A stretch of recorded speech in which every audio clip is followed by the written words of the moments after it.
अम्मा मूंखे डप लगी रहा है। बाबा शेरोज खान का पिटाए पाण सां गॾु असांखे बि खतरे में विझी छॾियो आहे। सच्चाई जो रस्तो खूनी जंग मां गुज़रंदो आहे धीअ। अगर डिजंदो इंसान त पोइ सच कीअं ॻाल्हाईंदो?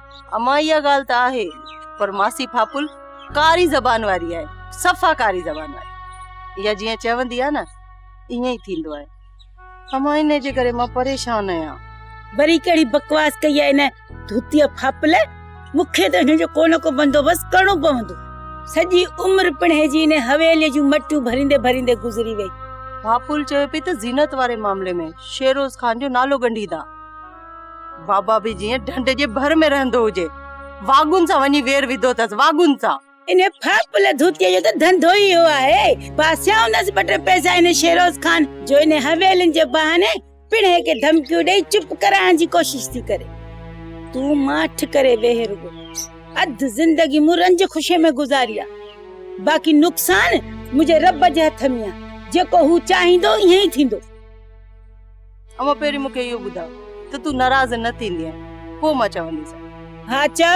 आऊं चाचे शाह मुराद वरन जे घरां थी आई आहियां। तोखे केतिरनि दफ़ा मूं झलियो आहे त इन शाह मुराद वारनि जे घर न वेंदी कर। सम्झ में नथी अचे?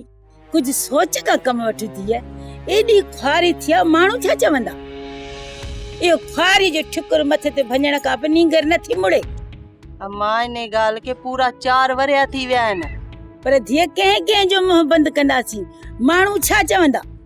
माण्हू वॾा साल छुटन फटन त कड़ियूं छिकींदे देर कोन था कनि। तूं पंहिंजे पीउ जे पग जो कुझु ख्याल कर। तोखे शाह मुराद जे घर वेंदे कंहिं ॾिठो त कोन? इन धूतीअ त कोन तोखे ॾिठो?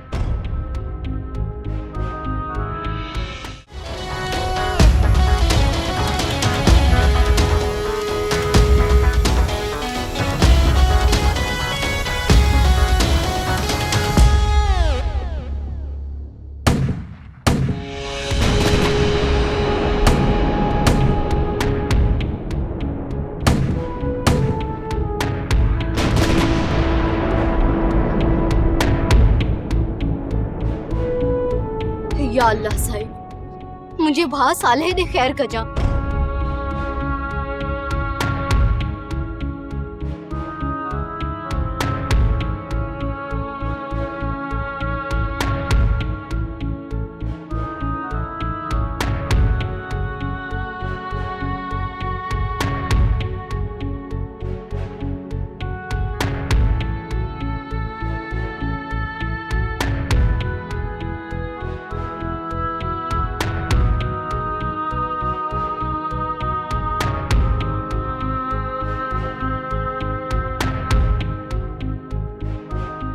वेरुन जी वस्ती, वेरुन जी वस्ती।